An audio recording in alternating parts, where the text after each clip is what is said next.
Every hero needs a villain. So, The Last Dance is setting Jerry Krause up as the bad guy of the story. It's apparent Krause was not a popular guy, probably had some Napoleonic issues and caused a lot of friction in the organization. But Krause unfortunately died on March 17, 2017. If he were alive, he would have every right to feel underappreciated due to how he was portrayed in the first 2 episodes of The Last Dance. It seems somewhat unfair to now publicly comment on the earthly work and deeds of someone who is now gone. Over the years, Krause did a marvelous job as the Chicago Bulls GM, surrounding the world's best, such as Michael Jordan, with a cast of players who all shared one thing in common: a winning attitude. So, let's go through some of the most significant moves Krause made since taking over as the Bulls GM on March 25, 1985. Here are the 11 moves Krause did that made the Bulls' 6 titles possible. In the summer of 1986, he cleared the way for MJ as an emerging NBA superstar by dealing away forward Orlando Woldridge and letting go of free agents Quinton Daly, George Gervin, and Artis Gilmore. Krause provided MJ with a superb supporting cast including power forward Horace Grant and small forward Scottie Pippen, both selected in the 1987 NBA draft. The two, as they matured, became the key to the Bulls' bypassing of the biggest Eastern Conference nemesis, the Detroit Pistons. In the 91 finals, Pippen was the one who locked down the 1990 NBA MVP Magic Johnson by playing smothering defense.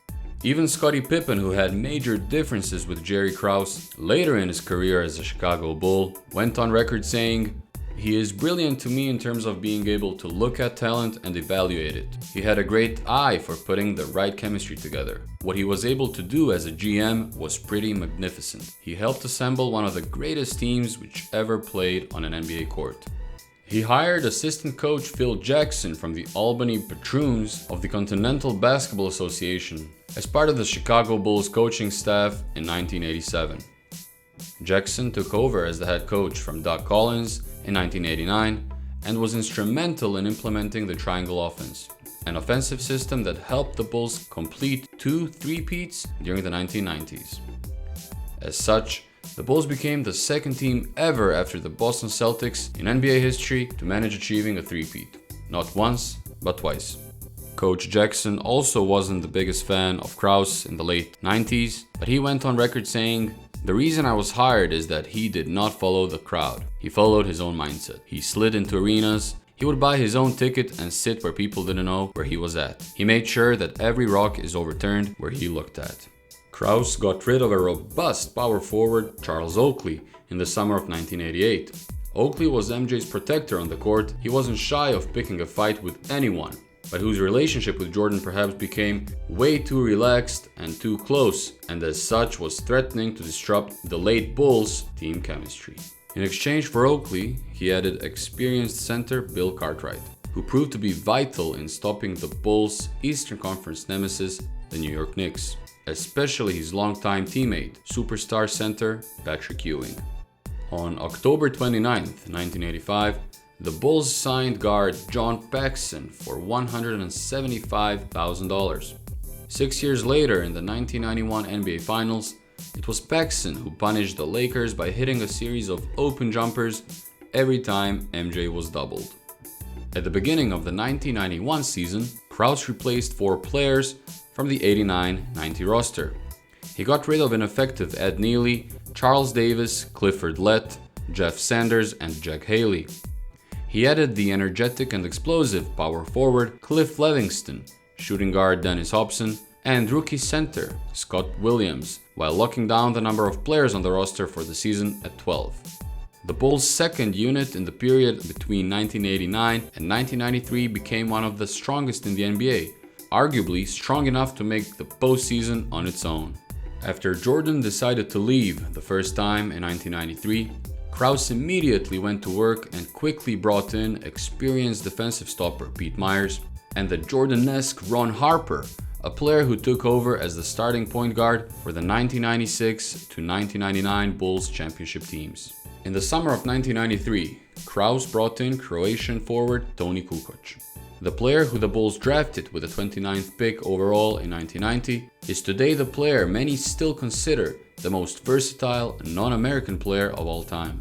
The 1990 FIBA World Championship MVP proved to be the best possible call for the role of the glue guy on the 1996-98 Bulls championship teams, eventually winning the NBA's Best Six-Man award for the 1995-96 season. The Pink Panther also had kind words for Jerry Krause. He just had a way of advanced thinking. He always looked forward to find the new people, to add new pieces, and to keep the team going. After the Bulls won their second championship in a row in 1992, Krause sent power forward Stacey King to the Minnesota Timberwolves for center Luke Longley, who later became the starting center for the 1996-1998 Bulls championship teams. Longley's emergence in 1994-1995 made Will Perdue expandable. So, before the season, Krause traded Perdue to the Spurs in exchange for the NBA's leading rebounder, Dennis Rodman. The troublesome member of the Bad Boys from Detroit became one of the main pieces of the Bulls' 1996-1998 championship puzzle. All of these moves put Krause's name on a prestigious list of rare NBA team executives who managed to win the NBA Executive of the Year award twice. He did it in the 1987-88 and 1995-96 NBA seasons. Steve Kerr went on record saying, "Tony Kukoc, Rodman, Ron Harper, athletic, long-armed, multiple position players. Jerry was kind of ahead of his time because it's how the NBA is played now. His imprint on those Bulls teams is undeniable. Jerry was the architect."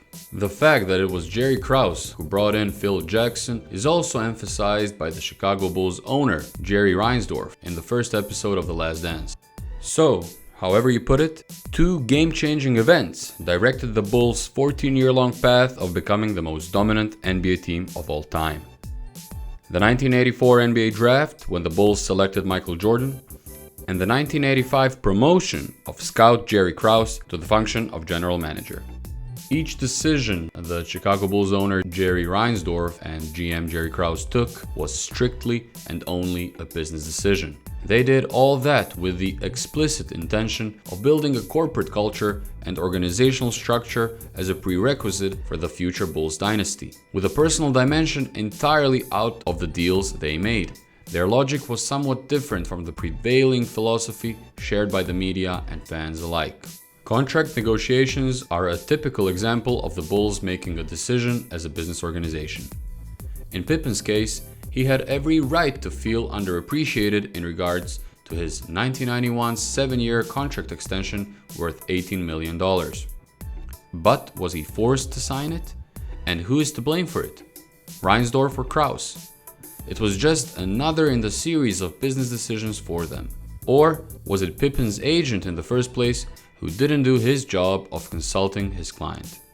Jerry Krause ultimately felt he deserved more respect from the players who were openly making fun of him and cursing him, and overall recognition from the fans and media alike for the things he had done. He was the Bulls' general manager. The team was his kid in a way, and he defended his business decisions to his dying day. Thank you for watching this video. If you enjoy our content, please subscribe.